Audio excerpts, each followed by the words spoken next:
Hello friends, welcome to Aman Academy. तो आप लोग के बहुत सारे कमेंट्स मुझे रिसीव हो रहे थे कि सर एमपी पुलिस का जो एग्जाम्स है, जिन बच्चों का चल रहा है या फिर जिन बच्चों का आगे होने वाला है, तो उनको ये जानना था कि सर मैथ में जो इम्पोर्टेंट टॉपिक हो उनके क्वेश्चंस जो इम्पोर्टेंट सिलेक्टेड हो वो आप मुझे बताएं। तो आज हमने कुछ क्वेश्चंस तैयार किए हैं स्पेशली एमपी पुलिस कांस्टेबल के लिए जो एग्जाम्स चल रहे हैं और जिन बच्चों का एग्जाम आगे होने वाला है वो इस वीडियो को जरूर देखें। ये वीडियो आपके लिए फायदेमंद साबित हो सकता है। तो आज हम मैथ का एक टॉपिक हमने उठाया है लाभ एवं हानि का, जिसे हम प्रॉफिट एंड लॉस बोलते हैं। Profit and loss. अब बेसिकली उसमें कुछ नहीं, 3-4-5 फॉर्मूले बहुत इंपॉर्टेंट जो आपको पता होना चाहिए। जैसे पहला फॉर्मूला है, अगर हम सूत्र की बात करें या फिर फॉर्मूले की, तो एक फॉर्मूला है आपने जानते होंगे, लाभ बराबर क्या होता है? विक्रय मूल्य माइनस क्रय मूल्य। इंग्लिश मीडियम के बच्चे इसको profit equal to selling price minus cost price बोलते हैं। फिर उसके बाद है इसका जो एक और फॉर्मूला है, ये लाभ का हो गया। फिर इसके बाद हानि का एक होता है। तो हानि में जस्ट उल्टा हो जाता है, क्रय मूल्य बड़ा हो जाता है तो क्रय मूल्य को पहले ले लेते हैं, विक्रय मूल्य के बाद में। अब जानने लायक हमारी ये इसमें जानने लायक बात ये हो जाती है कि अगर यहाँ से क्रय मूल्य पूछ ले, किस कंडीशन में? लाभ की कंडीशन में आपको क्या फाइंड करना हो? क्रय मूल्य। तो एक और नया फॉर्मूला यहाँ से बन जाता है, वो बन जाता है क्रय मूल्य बराबर विक्रय मूल्य, तो सेम प्लेस में है, क्रय मूल्य इधर आ जाता है और लाभ इधर, तो मतलब लाभ माइनस में चला जाता है। तो एक नया फॉर्मूला बन जाता है क्रय मूल्य इक्वल टू विक्रय मूल्य माइनस लाभ। इसी तरीके अगर हानि की बात करें तो हानि में भी अगर आपकी हानि की कंडीशन में आपको क्रय मूल्य पूछता है तो कोई दिक्कत नहीं है, क्रय मूल्य के प्लेस में क्रय मूल्य रहने दीजिए और हानि जो है उसमें विक्रय मूल्य को प्लस कर दीजिए। इस तरीके आपके ये 4 फॉर्मूले बन जाते हैं। बेसिकली आपको 2 ही याद करने, पहला लाभ बराबर और इससे ये बन जाएगा और इसी तरीके इससे ये बन जाएगा। अब आगे अगर हम बात करें तो सूत्र नेक्स्ट आता है लाभ प्रतिशत बराबर, कुछ नहीं, लाभ बटे क्रय मूल्य और गुणे में 100 करते हैं। तो इससे आपका ये क्या बन जाता है? कौन सा फॉर्मूला बन जाता है? लाभ प्रतिशत का। इसी तरीके अगर आपको हानि प्रतिशत निकालना हो तो हानि बटे क्रय मूल्य गुणे 100। इस तरीके आपका क्या बन जाता है? हानि प्रतिशत का फॉर्मूला बन जाता है। चलिए अब हम लोग कुछ आगे चल के कुछ क्वेश्चंस की प्रैक्टिस करते हैं, जो आपके जब आप उन क्वेश्चंस को करेंगे तो आपको पता चलेगा फॉर्मूले कहाँ कितने यूजेबल आपके लिए। तो फ्रेंड्स पहला क्वेश्चन करते हैं प्रैक्टिस में। तो इसमें क्वेश्चन है, एक घड़ी 15% लाभ पर बेची गई। ध्यान दीजिए, एक घड़ी 15% लाभ पर बेची गई। यदि वह 1200 रुपए में बेची जाती तो 20% का लाभ होता। अगर उसको हम 1200 रुपए में बेचते तो हमें कितने परसेंट का लाभ होता? 20% का लाभ होता। तो घड़ी का लागत मूल्य ज्ञात कीजिए। तो लागत मूल्य मतलब क्रय मूल्य है, तो जो चीजें हमें नहीं पता ना उसे हम x मान लेते हैं। तो क्रय मूल्य को मान लीजिए x। अब ध्यान दीजिए, अकॉर्डिंग टू क्वेश्चन क्या कहता है कि एक घड़ी 15% लाभ पर बेची गई, छोड़ दो उसको। यदि 1200 रुपए में बेची जाती तो 20% का लाभ होता। अगर उसे हम 1200 रुपए में बेच रहे हैं तो लाभ हो रहा है 20% का। तो सिंपल सी चीज है, हमें क्या करना है? x का लागत मूल्य का कितना परसेंट निकालना? 20%। अब ध्यान दीजिए, 20% है मतलब 100 में प्लस करना है, 120 बटे 100 और कितने रुपए हमें वो बेची गई? 1200 में। बस इसको आप सॉल्व कर देंगे और आपका आंसर आ जाएगा। चलिए करते हैं, ये कैंसिल, इसको उधर जाने दीजिए। तो x बराबर 1200, ठीक है, ये 10 उधर जाएगा तो गुणे में और 12 नीचे। ये देखिए अब 12 से कट गया तो 100, तो 100 गुणे 1000, 100 गुणे 10 सॉरी, तो ये आ गया आपका 1000 रुपए। कौन सा ऑप्शन सही है? 1000। ये क्वेश्चन मैंने इसलिए दिया, बहुत रिपीटेड क्वेश्चन है, बहुत बार आता है। आप ध्यान देंगे तो 15% की कोई यहाँ पे क्वेश्चन में जरूरत नहीं है। आपको केवल घुमाने के लिए ये 15% और कुछ ऐसी अननेसेसरी की चीजें आ जाती हैं जिनका सोल्यूशन में कोई रोल नहीं है। सीधा सीधा आपको 1200 और 20% लेना है और आपका आंसर 1000 आ जाता है। और इस ऑप्शन में बच्चे सबसे ज्यादा डाउट हो जाते हैं कि इनमें से कोई नहीं आता है। क्या है, एग्जाम में हमारे जल्दी जिसकी प्रैक्टिस कम रहती ना उसके क्या होते हैं, आंसर आते ही नहीं है, और आंसर नहीं आते तो हम यही टिक लगाते हैं भाई इनमें से कोई। चलिए नेक्स्ट क्वेश्चन करते हैं। चलिए तो फ्रेंड्स देखिए नेक्स्ट क्वेश्चन है, बहुत ध्यान से समझिए, बहुत इंपॉर्टेंट क्वेश्चन है आपके एग्जाम के लिए। एक पुस्तक को 120 रुपए में बेचने पर प्रकाशक को इसकी लागत का 1/11 पार्ट में हानि होती है, उसकी लागत क्या है। लागत मतलब क्रय मूल्य से तात्पर्य है इनका, इस चीज का विशेष ध्यान रखिएगा। लागत मतलब क्रय मूल्य। चलिए करते हैं। तो एक पुस्तक को 120 रुपए में बेचने पर जो चीजें आपसे पूछी जाए उसको आप पहले x मान लो। तो हमने माना जो हमारा क्रय मूल्य है उसको x रुपए मान लिया। जब x मान लेते हैं तो x से कहानी स्टार्ट होती है। फिर अकॉर्डिंग टू क्वेश्चन अगर हम बात करेंगे प्रश्न के अनुसार, तो इन्होंने बोला इसको 11% की हानि हो रही है, मतलब x माइनस 1/11x, यही तो कितना आ जाता है मूल्य 120 रुपए। चलिए इसको सॉल्व करते हैं। लघुत्तम ले लीजिए, 11 1 का 11, 11x माइनस x और बराबर 120। चलिए सॉल्व कीजिए। तो 11 में 1 गया 10x और इस 11 को गुणा कर दीजिए, 120 गुणे 11। अब x का मान निकालिए, 120 गुणे 11 बटे 10, 0 कैंसिल, 12 गुणे 11 कर दीजिए। तो कितना आ रहा है 12 को गुणा 11 करने में, 11 दूनी 22, 2 हासिल, 11 एकम 11 और 2 13, 132 रुपए ये आंसर। देखिए फ्रेंड्स, बेसिक से एडवांस में जाएंगे तब मजा आएगा। बेसिक से करिए, एग्जाम में बहुत सारी ट्रिक्स याद नहीं रहती, ऐसा मेरा अनुभव भी है और मैंने अपने स्टूडेंट से बात की, वो भी यही बताते हैं कि जब हम एग्जाम देते हैं तो अगर आप ट्रिक बहुत ज्यादा याद कर लेते हैं, रट लेते हैं, तो वहाँ कंफ्यूजन क्रिएट हो जाता है, भाई कौन सी ट्रिक कहाँ पे लगा दे। तो आप बेसिक से करिए। अगर इसमें कोई डाउट आपको आ रहा है तो आप नो डाउट आप कमेंट्स करिए, आपको उसका आंसर सोल्यूशन दिया जाएगा। अब कुछ क्वेश्चन ऑप्शन बेस्ड भी होते हैं। कुछ बच्चे हैं भाई जिनको नहीं, सर बेसिक तो चाहिए ही नहीं, अगर ट्रिक नहीं बता रहे तो सर से ट्रिक नहीं बनती, ऐसा हो जाता है। तो कुछ ट्रिक्स भी करते हैं। कुछ क्वेश्चन ऑप्शन बेस्ड होते हैं, ऑप्शन बेस्ड होते हैं, तो ये क्वेश्चन भी ऑप्शन बेस्ड है। देखिए समझिए, 120 रुपए में बेचने पर 1/11 की हानि हुई, तो सीधा सीधा 120 का 1/11 निकालो सबसे पहले आप, तो क्या होने वाला है देखिए। अच्छा, इस पे 120 का 1/11 भी कर सकते हो, या फिर दूसरा तरीका बताता हूं जो और आसान होता है, क्योंकि हमने ऑप्शन बेस्ड की बात की है। ऑप्शन बेस्ड मतलब यहां से ले चलते हैं, ऑप्शन लेके चलते हैं। तो सबसे पहले 132 का आपको एक ऑप्शन लेना है, 120 का 1/11 निकालो। तो 120 का 1/11 इसको निकाल के देख लीजिए, 130 का 1/11 निकाल के देख लीजिए, और 132 का 1/11 निकाल के देख लीजिए, और 140 तो है ये। आपको ऐसा क्वेश्चन ढूंढना है जिसमें 120 आ जाए, ऐसा ऑप्शन ढूंढना है आपको। चलिए ढूंढते हैं, इसमें आता है हमारा 120। तो इसको अगर करेंगे तो ये लगभग 11 एकम 11 और कुछ डेसिमल में आएगा। इसको करोगे ये भी 11 एकम 11 और कुछ आगे आने वाला है।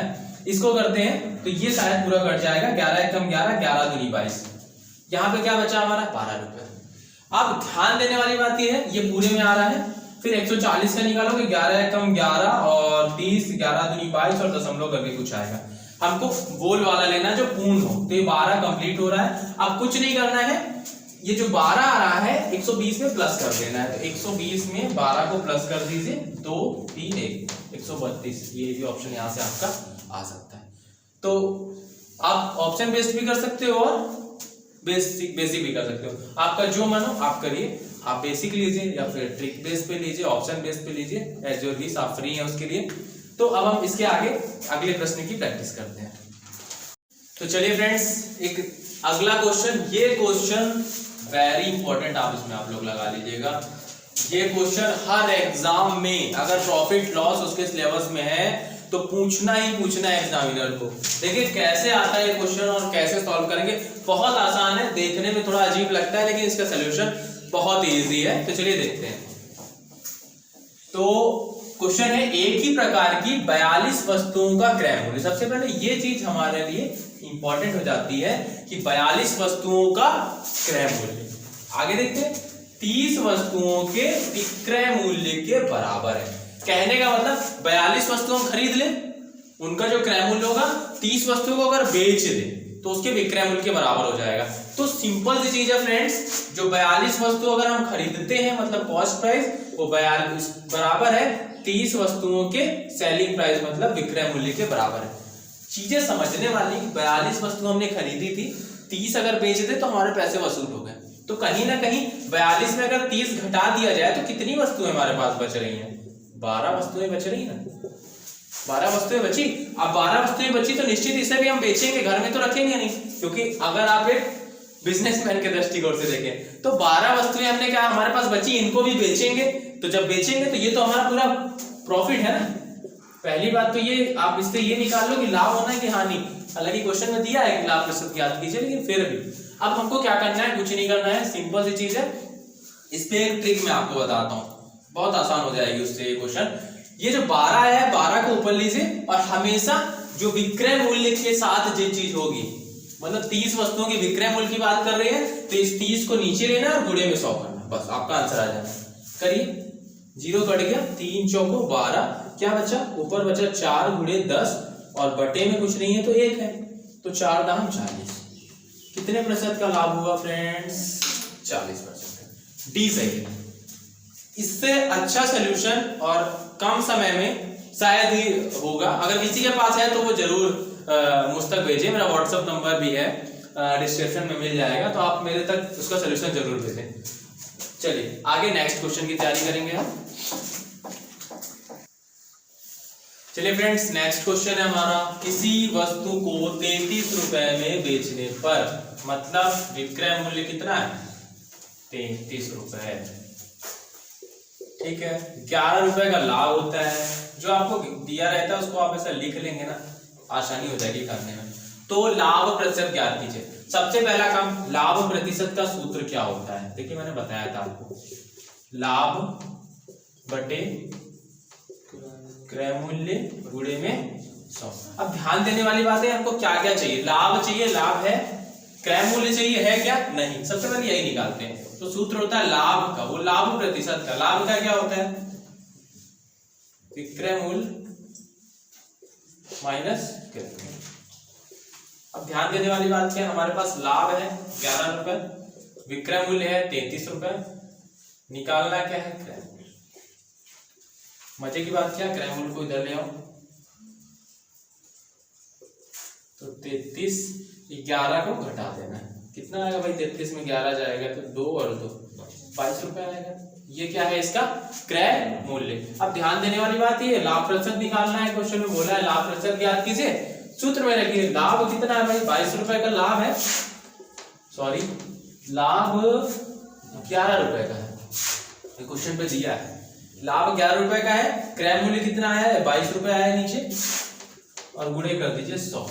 तो 11 एकम 11, 11 दूनी 22, 100 बटे 2 और ये 2 बच्चे 10, तो आ गया 50% का आपको क्या होना है, तो बी नंबर ऑप्शन इसका सही हो जाएगा। ये भी इंपॉर्टेंट क्वेश्चन है, जब पेपर को एकदम इजी मोड में बनाना होता है, कॉन्सेप्ट ओनली अगर आपका क्लियर है तो आप नो डाउट इस क्वेश्चन को कर लेंगे, और इनमें अगर ट्रिक लगाने बैठेंगे तो फिर लगाइए ट्रिक और देखिए मजा, ठीक है।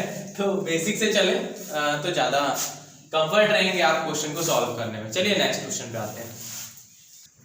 चलिए फ्रेंड नेक्स्ट क्वेश्चन में आते हैं। एक व्यक्ति 20 रुपए के 24 की दर से पेंसिल खरीदता है तथा उन्हें 24 रुपए के 20 की दर से बेच देता है, तो लाभ प्रतिशत ज्ञात करना है। अच्छी बात है कि क्वेश्चन में डायरेक्ट बोला है कि लाभ प्रतिशत ज्ञात करना है। अगर यहाँ पे हो जाता लाभ या हानि प्रतिशत ज्ञात कीजिए तो फिर थोड़ी सी और मेहनत करनी पड़ती कि पहले तो आपको यही निकालना पड़ता है कि ये लाभ हो रहा है या हानि। सबसे पहले काम तो यही हो जाता है। तो अभी हमको क्या करना है, सबसे पहले ये कंफर्म है कि लाभ प्रतिशत निकालना है, तो कैसे क्या करना है अब देखिए, इसके सोल्यूशन की बात करते हैं। क्वेश्चन है, एक व्यक्ति 20 रुपए के 24 की दर से पेंसिल खरीदता है। खरीद रहा है मतलब क्रय मूल्य है, कितनी वस्तुओं का, 24 वस्तु, 24 पेंसिल का क्रय मूल्य, ऐसा लिख सकते हैं 24 पेंसिल का क्रय मूल्य। अब 24 पेंसिल का क्रय मूल्य कितना रुपए दिया है, 20 रुपए। अब हमको क्या करना है, एक पेंसिल का निकाल लेना है। सबसे पहली बात, एक पेंसिल का निकालेंगे तो 20 बटे ये जो 24 था उसको नीचे ले आइए, ये पहली स्टेप हो गई। दूसरा काम क्या है हमारा, अब 24 रुपए में 20 की दर से बेच देता है। क्या कर रहा है, बेच रहा है। बेच रहा है मतलब क्या है, विक्रय मूल्य। कितनी पेंसिल का, 20 पेंसिल का विक्रय मूल्य। तो देखिए 20 पेंसिल का विक्रय मूल्य कितना दिया भाई, 24 रुपए। अब ध्यान देने वाली बात यह है कि एक पेंसिल का निकाल दीजिए, तो 24 बटे ये 20 नीचे आ जाएगा। इनको हल कर सकते हो आप, 4 पंचे 20 और 4 छीक 24, मतलब 5 बटे 6, जो कि ये रुपीज में रहेंगे। इसी तरीके 4 × 24, 4 × 5 = 20, मतलब ₹6/5।